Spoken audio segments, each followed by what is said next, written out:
Welcome, everyone, to today's PMXPO 2008 session titled Building Castles on Sand, Managing Change. Citrix GoToAssist is excited to be sponsoring this session. In today's business environment, there's no such thing as standing still. Either you're adding business or losing it. That's why professional service organizations and IT consulting companies all over the world rely on effective remote support to deliver client services or resolve technical problems instantly. A win-win scenario in today's competitive environment. Award-winning Citrix GoToAssist Corporate is a comprehensive remote support solution with advanced features that enable organizations to provide a superior customer experience while maximizing productivity, reducing travel, and lowering services and support costs. To learn more about Citrix GoToAssist Corporate, visit our booth or go to www.gotoassist.com. I would now like to hand it over to George Jukin, who will deliver today's presentation. Thank you. Hello, and welcome to the Building Castles on Sand session of PMXPO 2008. Before we begin, please allow me to start with a disclosure statement. I am a member of the Project Management Institute and actively involved in PMI standard committees, including leading the communications chapter of the upcoming PMBOK Guide 4th edition. In the same time, I am a signatory of the Agile Manifesto and a believer in the advantages of Agile principles for software development. However, I must also specify that I am not blindly following neither approach, as I hope will be visible throughout this session. In my activity, I combine these apparently opposed frameworks and pragmatically apply them as appropriate to resolve the specific challenges of each project. Despite technological advances, frameworks, and methodologies, achieving project success in an environment where the only constant is change is a constant challenge, not unlike building castles on shifting sand. For any project manager, achieving project success is the ultimate goal. So let's define first what is our target, what project success actually means. The classic definition of project success, endorsed by most methodologies, including PMI, refers to a triple constraint: time, budget, and scope. These are project dimensions that can be quantified, a clear target defined, and we can measure progress toward achieving them. They provide a measuring stick that would allow the project manager to claim successful project completion. If a project is delivered in time, within budget, and with full scope, it is typically considered successful. But are these the right dimensions to measure the project? Is reaching those targets representative for project success? Let's take a look at the factors that influence the project success as identified by people involved or impacted by the project. A classic reference in this area is the Chow's report, published regularly by the Standish Group. Their working definition of project success is the classic one based on the triple constraint. We can easily see that 40% of the contribution to project success comes from factors that relate to the end user. The user involvement stands out, closely followed by clear requirements. Realistic expectations and clear objectives are also significant factors in the mix. All other factors, including executive support, proper planning, qualified resources, and so on, all combined only contribute 60% to reaching project success. The other major category considered by the Standish Group is of challenged projects, for which at least one of the three targets was not met. It is interesting to observe that the factors impacting the most challenged projects are the exact same factors as identified for project success, with a negative connotation, of course. The lack of user involvement, as well as incomplete or changing requirements, are the most significant contributors. Once again, all the factors not involving the end user only have a contribution of just over 50%. The last category identified in the Chow's report is impaired projects, killed before completion. As probably expected, after analyzing the other categories, the factors that contribute the most to impaired projects are heavily balanced in the same direction. Their order might change, but it's remarkable to notice that these four user-related causes account for almost half of failed projects. Now, let's take a look at the overall numbers of success versus failure. Comparing data collected by the Standish Group over time, we observe a disturbing fact regarding how many projects can be considered successful using the classic definition. Despite introduction of formal methodologies, advances in project management theory and practice, more and more trained and certified project managers, there is no significant improvement in achieving success. In a world where wasting corporate money could bring about the demise of top-level executives, if indeed only 1 in 3 projects can really be considered a success, it will be expected that the executive ranks would pay a lot more attention to this issue. However, the general feeling is that project execution does get better, despite the numbers reflected here. Indeed, not only within project management community, but also talking with stakeholders and organizational decision factors, we don't get this gloomy image. They feel that much more projects are successful now than they were in the past. However, based on the numbers alone, we did not improve much. One would think that after so many years of missed estimates, we would have learned by now to pad the schedule and budget enough to give us more chances to stay within the limits and therefore achieve success. Might this be what everyone is doing wrong for all these years? Or should we dig beneath the surface and ask ourselves if we are using the correct definition for success? Is indeed the triple constraint the ultimate measure? Or is there something more to it? The reality is that in almost no project, regardless of how short it is, the environment conditions remain absolutely identical from the beginning to completion. Change is the only true constant of the corporate environment today, and everyone involved in the project knows it. It is now the norm, not the exception, for projects to need to adjust changes, sometimes even impacting the strategic objective. However, despite overruns and delays, a project is never considered a failure if it adds value to the organization. And the value does not even have to be real. It's the perceived value that influences people's opinion. I've seen legacy replacement projects that delivered solutions working slower and providing less functionality than the mainframe system it replaced. So its functional value was unquestionably lower. But because of a fancy interface and convenient access, the perceived value to the end users was high enough to be acclaimed as an outstanding success. Even the fact that some of the functionality that used to be available was now replaced by spreadsheets did not cast any shadow over this success story. Neither the fact that it was almost 6 months late and way over the initial budget. So if a project can be considered successful, even if it failed at all 3 of the traditional criteria, what actually makes a project successful? I know that I will get a lot of raised eyebrows from the engineering camp advocating that project management is a science. But a project could fail even if it is delivered early, under budget, and with full scope as initially specified. We just need to do a meticulous planning, freeze the project as baseline, and accept no changes. And voila, the project meets all success criteria.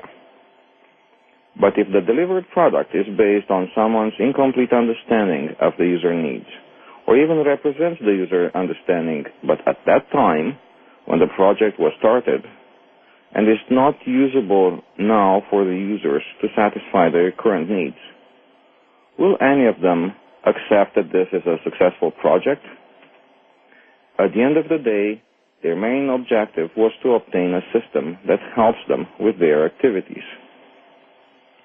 In fact, the project success is all in the eyes of the beholder.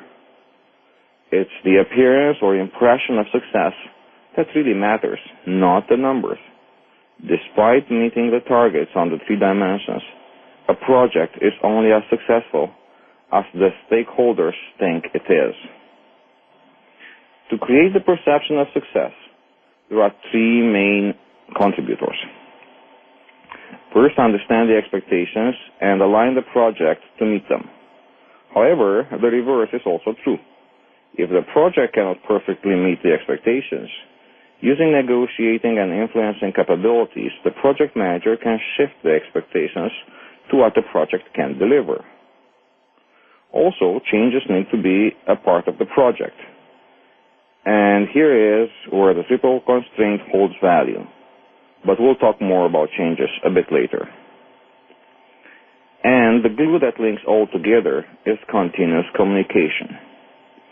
Most project managers are focused toward their team to coordinate the work and achieve results. However, what are those results good for if nobody knows about them? We hope that at the end, when the entire project is delivered, the stakeholders will be amazed of the product, and congratulations will go all around. However, we forget a basic human instinct. We are scared of what we don't know. Faced with a large object or concept or fact for the first time, the first instinct is to be cautious.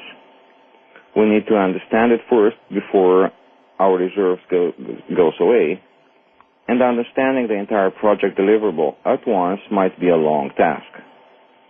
So the project manager should focus a good part of their attention toward the stakeholders throughout the entire project, not only close to delivery. Showcasing small accomplishments are building blocks to create that comfort zone in which the final deliverable will be accepted. Now, let's take a quick look at those people that can make or break the project success, the project stakeholders. The generic definition for stakeholders encompasses anyone that has anything to do with the project, either participates, has an interest, or might be impacted by the project outcome. In the last couple of years, with fewer companies than ever being able to execute a project exclusively with in-house resources, it was observed that external partners and subcontractors are now treated as members of the project team, traditionally considered as internal stakeholders. This blurs the classification lines to the point that a current methodological trend in project management calls for the project team to be separated from project stakeholders. Even PMI, while not officially acknowledging this trend yet, recognizes the difference in processes, tools, and techniques that exist between managing the project team, where the project manager has authority, and managing stakeholders' expectations, where influence and negotiation are key.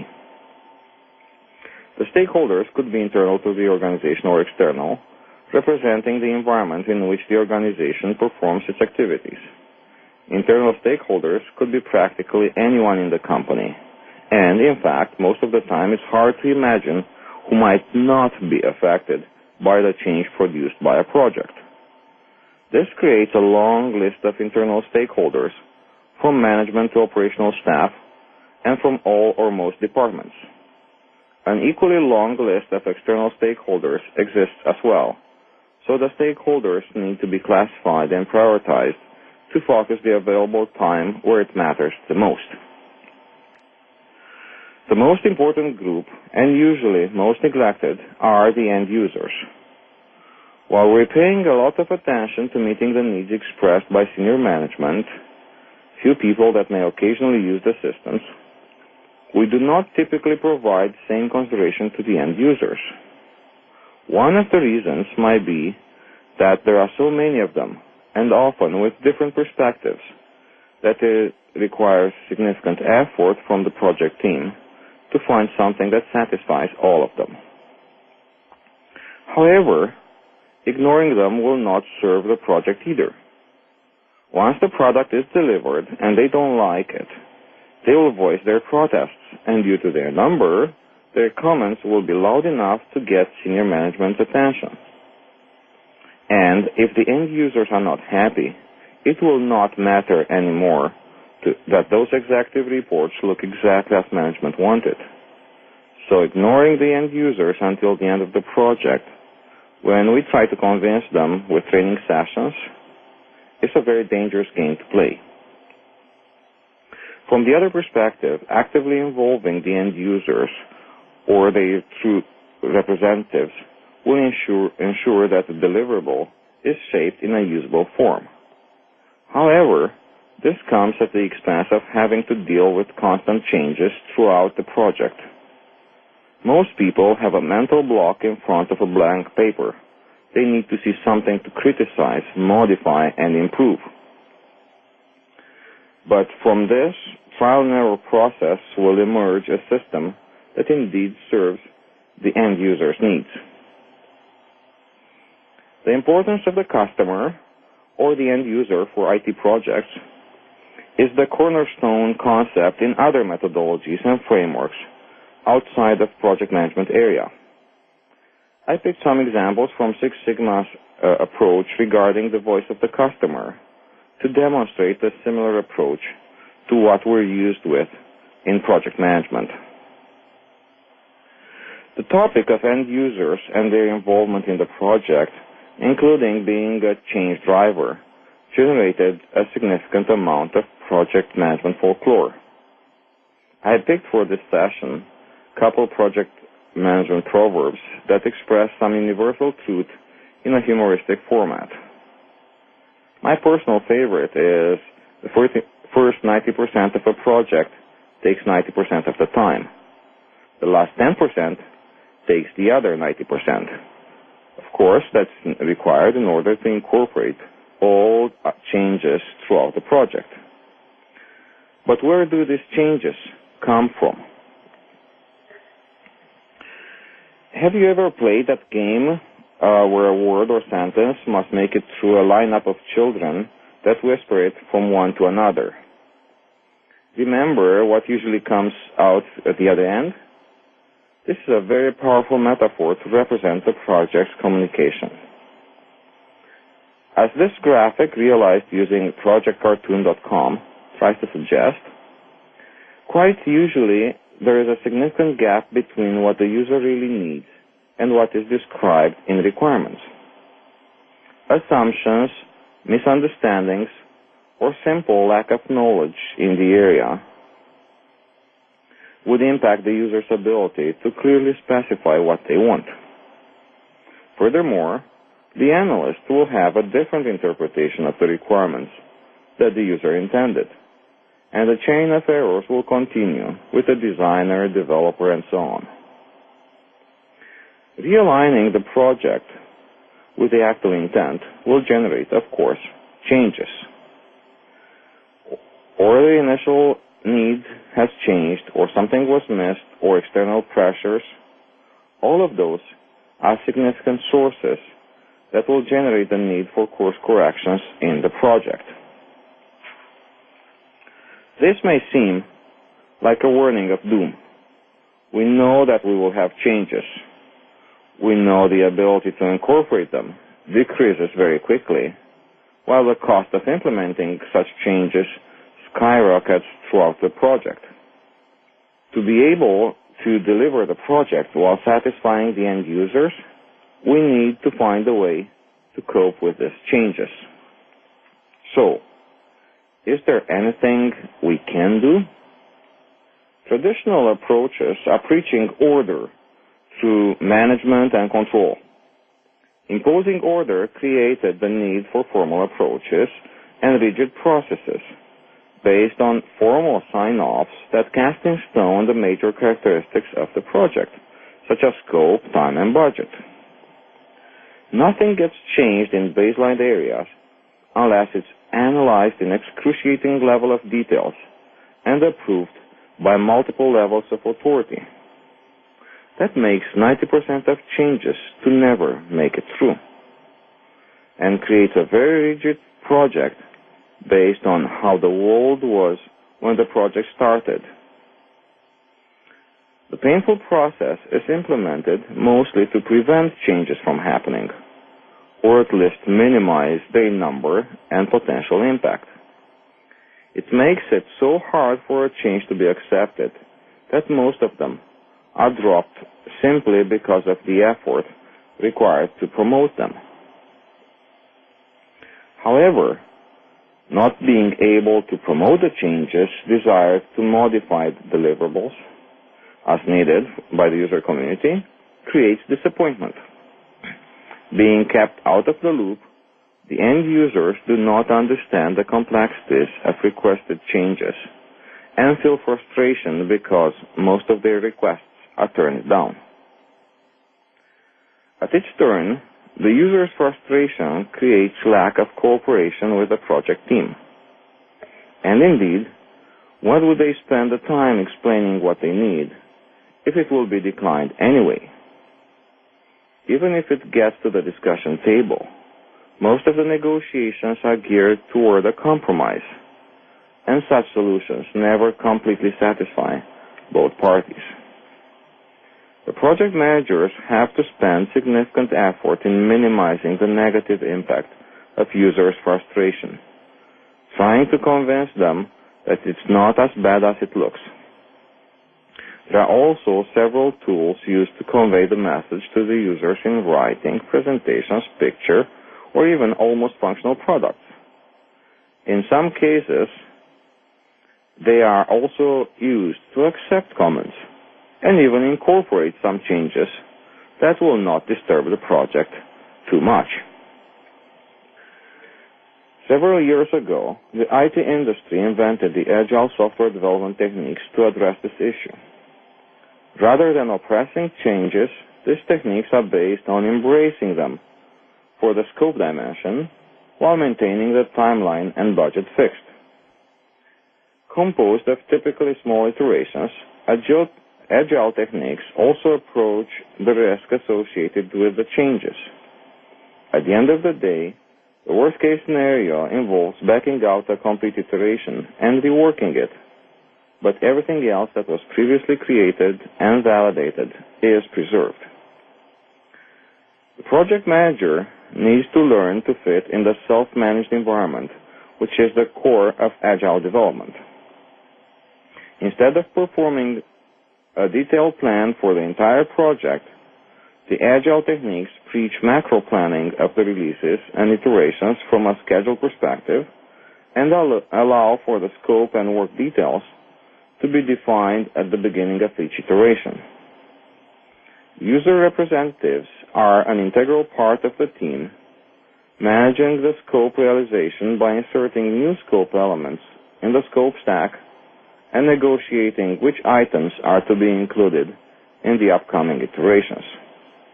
This changes the responsibility of scope delivery to the end user as opposed to technical team members, as they are actively steering the project in the direction they want. Being part of the team's activity on a daily basis, the end users' representatives also get a good appreciation of the complexities and effort associated with the scope items and can make judgment calls regarding the delivery of such functionality which achieves the most benefits for the consumed resources. Owning the scope and being an important part of the decision-making process alleviates their frustration. It was their call to drop some functionality, not imposed by someone else. The end user satisfaction levels are visible higher in agile projects, as they provide permanent input in shaping the deliverable to meet their needs.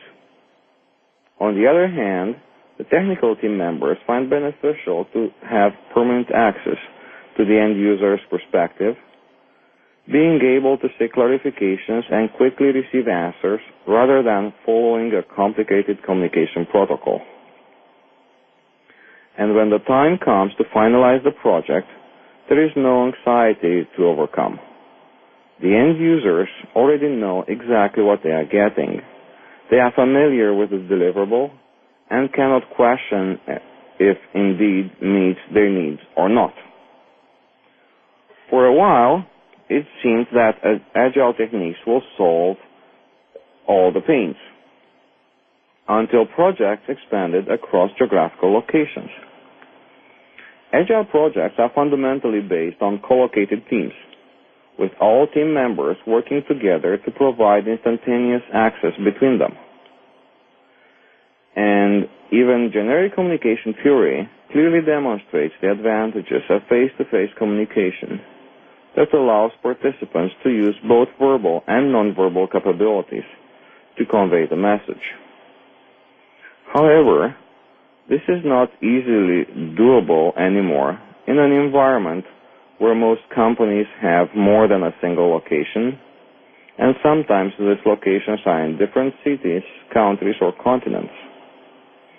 And, while not as pregnant as it was forecasted to be, teleworking has an increased presence even for companies with a single location.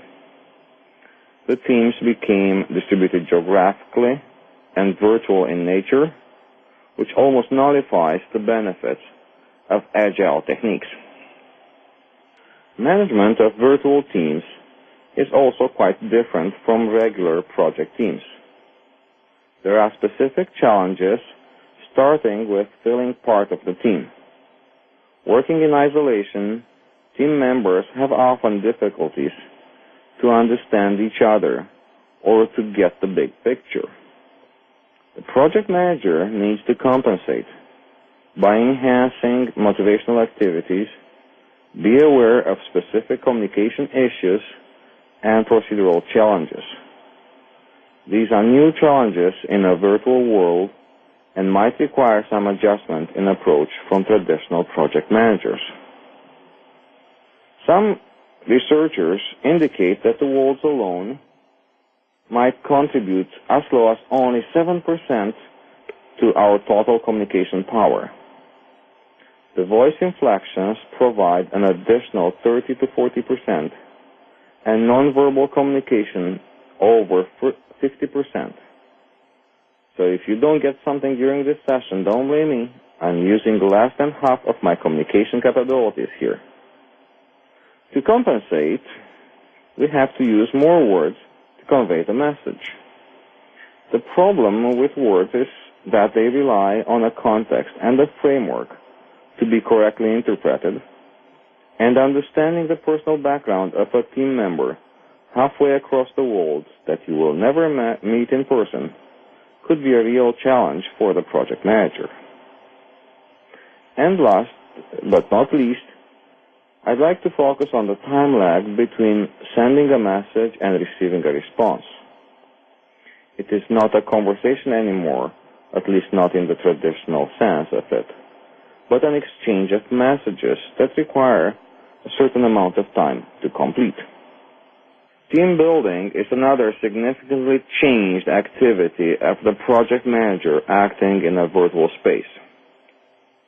The project manager needs to switch from a managerial role to a leadership figure, ensuring that the vision and objectives are clearly understood, communicated, and followed by all team members. Maintaining the team cohesion is also of extreme importance, as research shows that distributed teams start losing efficiency after about 1 year of working together. Choosing the right tools for project work and communication is also of utmost importance to maintain the project on track and information flowing appropriately between team members.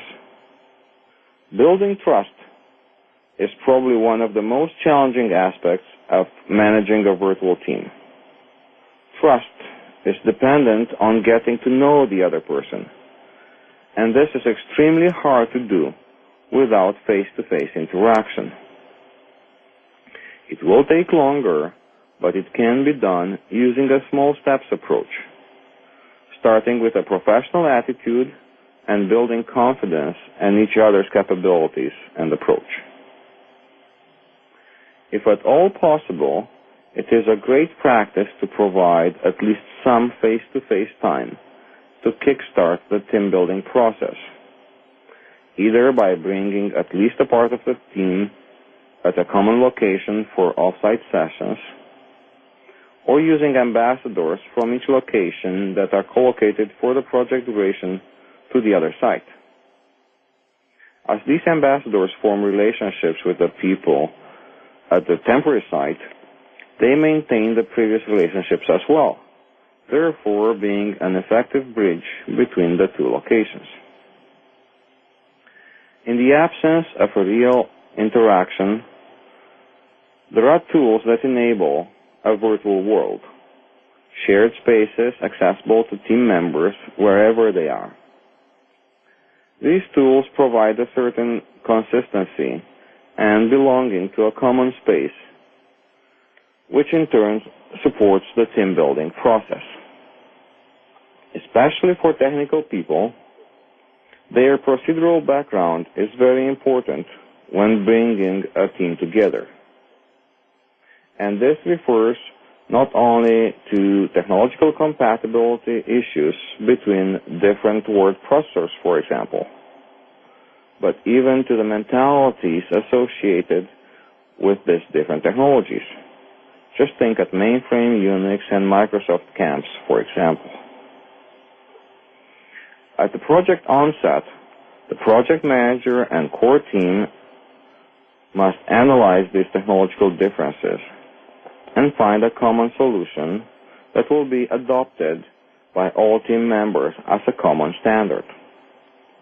Without this commonality, the team most likely will spend significant time arguing over technological advantages of different technologies at every step in the project.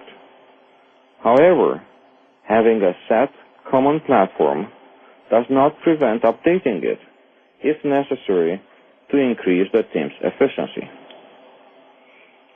The change management for distributed teams has a mixture of characteristics from both formal and agile versions of change management.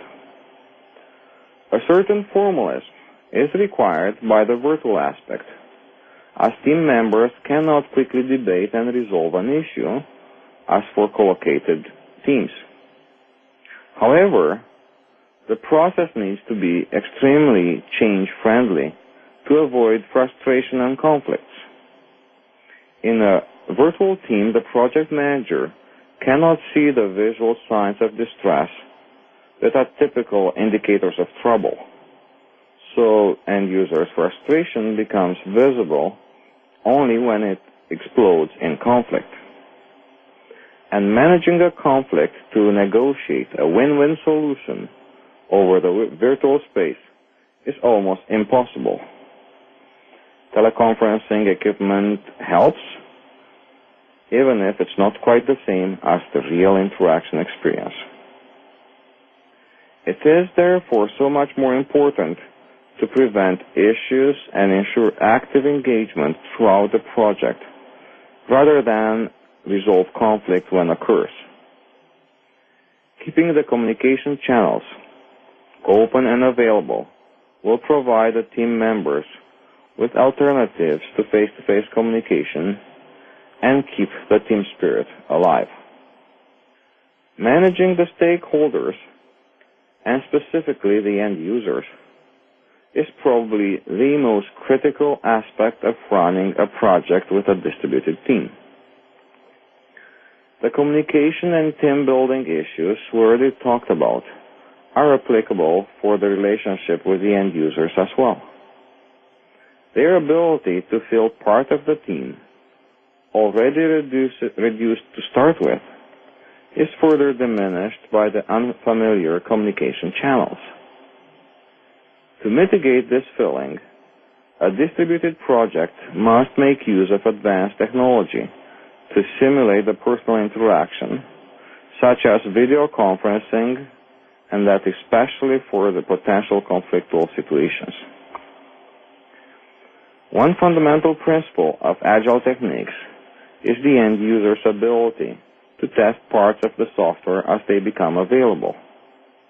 A distributed project needs to find solutions to continue this practice by deploying the functional code in the end user's environment, which is not received very friendly by the security staff.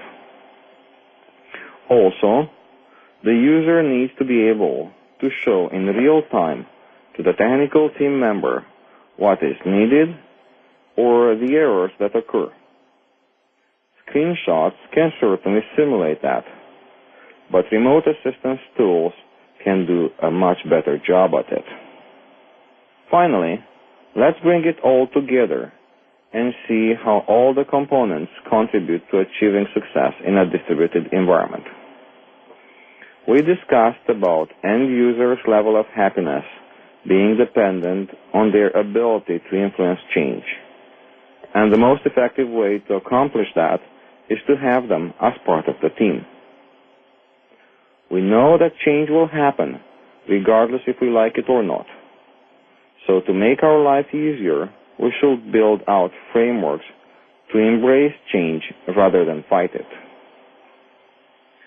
Distributed teams are here to stay, so we'd better learn the specific processes to manage them effectively, and a new paradigm requires new technologies to support and enable it. With this, we should be able to achieve success, the real success that is given by stakeholder satisfaction. The deliverables will be targeted to the world of today, not the world as it was at project initiation. Treating the end users as friends, not foes, having a single team with a single goal will allow the project to be, indeed, successful. Thank you, and I will respond now to your questions. Thank you, George. That was great material. Enjoyed that very much. Everyone, welcome to the question and answer portion of this presentation. You have been listening to George Ucan, consultant, speaker, trainer, author, and all-around expert PMP. So thank you so much for that. George is joined by Jim Petrios from Citrix Online Go2Assist. Jim's a systems engineer, and he and George will be teaming up for the question and answer portion of this segment. We've received a lot of great questions that continue to come in. Some themes have started to emerge, so we'll try to go to some of those themes first. There's a theme around cost, both in terms of forward-looking, the front end of projects, and managing throughout. And let me take a couple of questions from that theme. It says, how do you have fixed price or fixed budget while using agile development, especially since the scope firms up as you move forward? Well, thank you, Steve. It's really the agile projects have cost and time usually firmed up before the project actually starts. Indeed, the scope is defined in details throughout the project. However, the major scope statement still remains the same, and it's still defined before the project starts. The items and the order of the execution of each scope item is defined by the team. However, the generic scope still remains the same, and this is the one that is used to establish the total cost of the project. Thank you, George. Anything you'd add to that, Jim? No. Please continue. Okay, thanks. There's another theme area, and we'll start to drill down into some of these over the next few minutes. But another theme area that has emerged is where agile techniques and agile development can be best applied. And so one of the questions that came out of that theme was, have agile techniques been applied successfully to hard product development projects? And if so, what is the difference about application to these types of hard product projects? Mostly, agile techniques have been applied to software development. It is the whole philosophy behind agile is better suited for software development, for new product development specifically, has been used for add-ons and enhancements of existing products, but really the most success is attained in new software development. I am not really aware of any, let's say, call them success stories in hard product development type of projects. Thank you. That's very helpful. In a related area around where Agile techniques have been and can be best applied, there were questions around application in government, DoD, and related fields. So what can either of you say anything about the application of Agile techniques in those environments? Sure. In government specifically and the DoD as well, I have seen and I have worked in several Agile projects, and I could say that this area is not immune to the new trend either. It's not just private industry, but also the government jumps into the bandwagon. We have to remember that Agile projects still have in common with let's call them normal projects or traditional projects, the same a total scope, a total duration, and a total cost that is assigned to it. How the team decides to do it within those boundaries, it's up to the team. And in the last couple of years, I've seen many teams within government exploring Agile techniques. Sometimes, indeed, they do have to adjust a bit to the more rigorous environment, to the red tape that sometimes surrounds those type of projects. However, the same principles and techniques are applicable in government and DoD and other traditional areas. Are there any specific either cultural or so cultural biases or policy challenges that you're aware of in applying Agile in government, and I know say government's a pretty broad question, but in government or DoD projects? In other words, is there something different about the way you agree and contract up front dealing with specific challenges in those environments? Yes, in particular, government-type projects, especially when they outsource the development, they like fixed-price contracts. Now, as any contractual relationship, that has very specific change control mechanisms, which not always allow the full flexibility required by Agile techniques. So that would be one of the most important restrictions. However, if enough flexibility is shown by the government powers to be, it can be done, and I've seen it done within the total scope, within the total bid of a fixed price project. The team could elect to go Agile. It is indeed much more communication, and it's a cultural barrier to break between the very formal change control mechanisms traditionally employed by government organizations to the new approach that allows change as part of the project, as a part of the development fiber itself. So you're probably as familiar as I am, George, with some of the axioms that get thrown around. Things like culture eats change for lunch, and culture eats innovation for lunch, and culture eats strategy for lunch. So, what do you do differently on the front end of a project where you see this kind of cultural challenge, this cultural hurdle? Yes, as in any other project, communication is key. However, in this particular case, you have to focus communication toward an education session of the key stakeholders that will be involved, to make them understand that it's not about throwing away all good principles of software development and certainty about achieving a target. It's just a different way of doing it that might look like disorganized.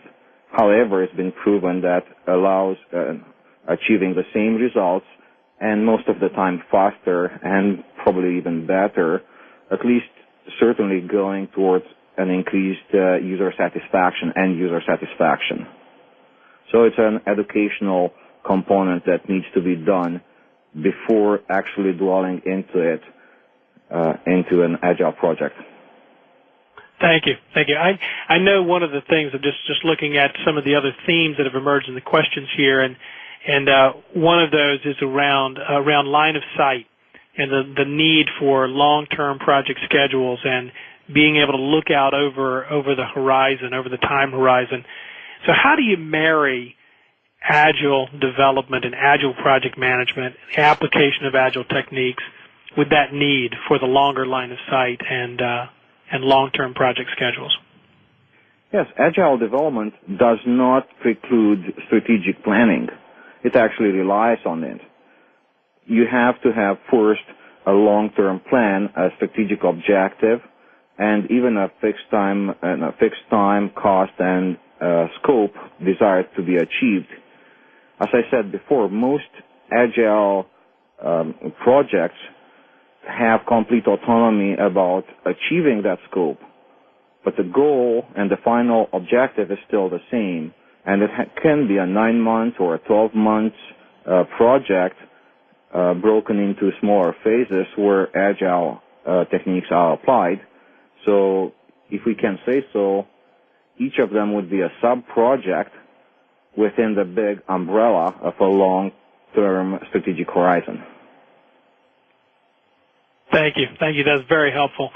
There's a question here I'm anxious to hear the answer to. It says, can you talk a little bit about the 90-10 rule versus the old 80-20 rule? And they went on to say, isn't the 90-10 rule more accurate? And could you talk about that a little bit? Well, yes, I guess that is related to one of the words of wisdom that I mentioned in my presentation, that you first take 90% of the time to reach 90% of the project, and then you discover that you have so many changes that you still have in the remaining 10% another 90% of the project. I don't think that strictly relates with a Pareto rule about 80-20 and all the other applications to it. It's more of a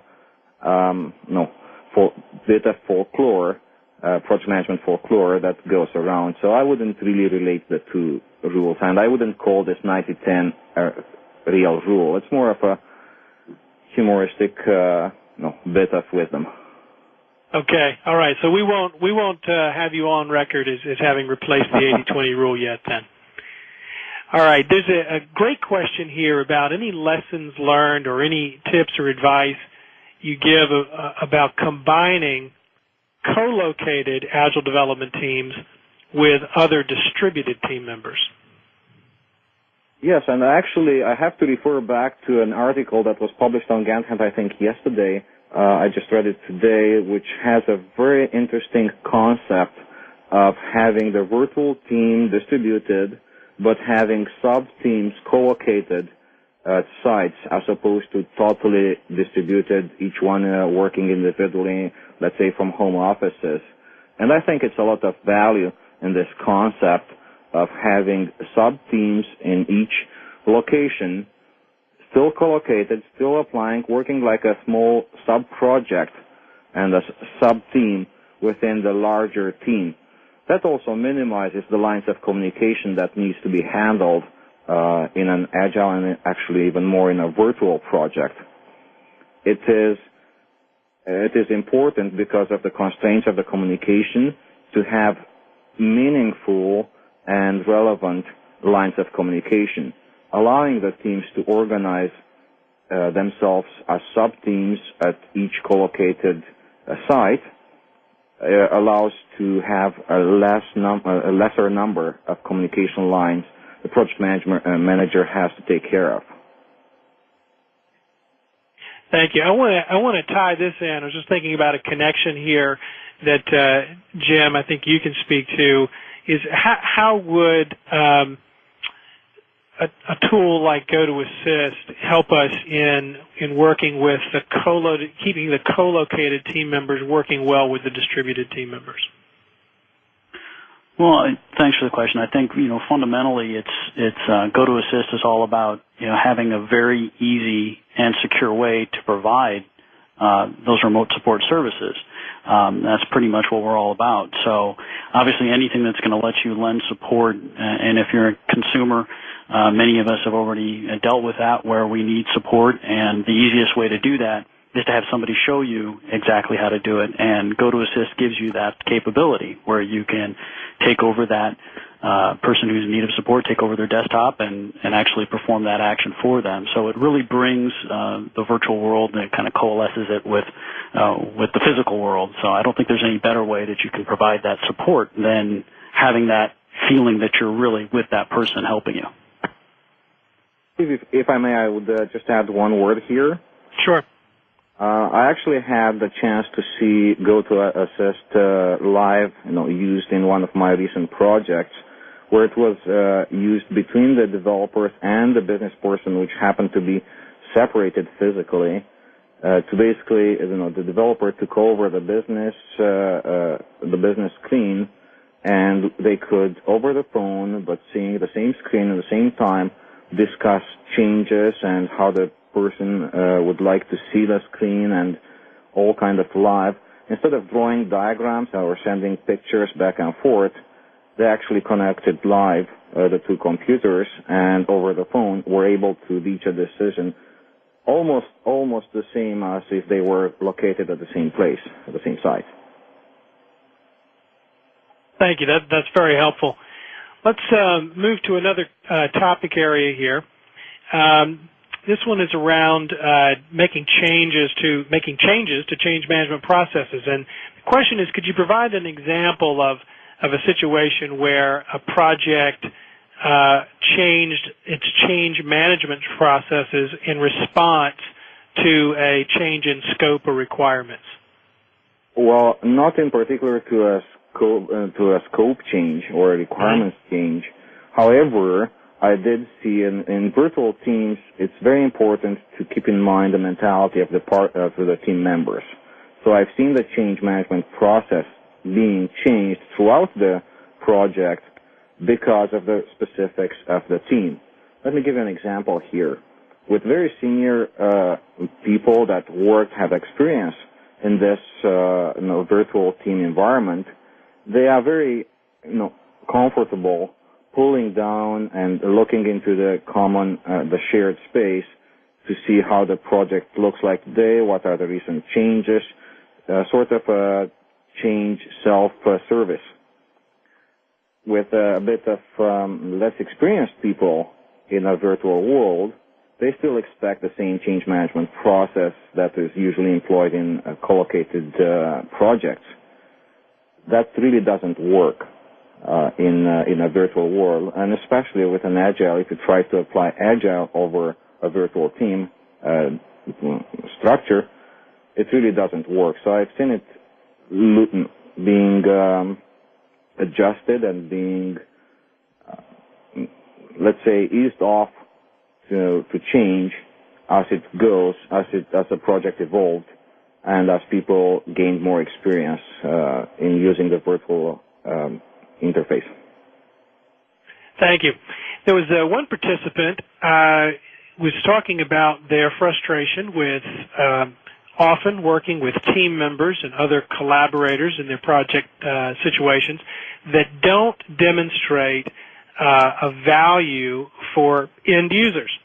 And they're asking for any tips or advice or insight that either of you gentlemen can offer around how they can help those involved in software projects better appreciate and better demonstrate the value of the end user.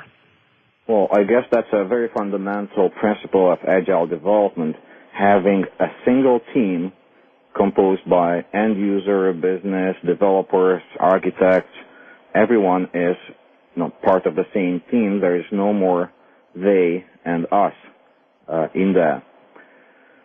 It is important to convey the message on two levels, both to developers, people that will be involved in the actual software development project on a day-to-day basis, and also to management. I think the problem would rely more with the management level as opposed to the day-to-day software developers, which certainly see the value added by end users through clarifications and details and responding to questions. live right then and there, as opposed to sending a message or a request to a formal channel and get the response back 2 weeks later when you already forgot what you actually asked for. And the management side, I would say I would go again at communication and at education component. It is very important, and that's where the project manager's ability has to shine, to communicate to management and key stakeholders the need to have the users and dedicate end users as part of the team to provide this type of inputs that can bring the team much further along rather than being constrained to a formal process. Thank you. Thank you, gentlemen. We just have about a minute or so left here. I want to ask you a question that we've asked in some of the other question and answer sessions. If you are on an elevator, you've got a 10-floor ride, and the person next to you says, "Hey, I am moving into to agile development. We're going to have a distributed team. We're going to be located on a couple of different continents. It's going to be fairly large scale and fast moving. What's the biggest risk that's likely to bring me down, and what's the most important thing I should be thinking about?" Okay. Most important risk, cultural changes, cultural conflicts between the various teams and communication abilities of the teams. That's the most important risk. What you should do, use all the tools you can get to help that communication and help the team feel like a team. The team members feel like a team, feel together, be together. Thank you much.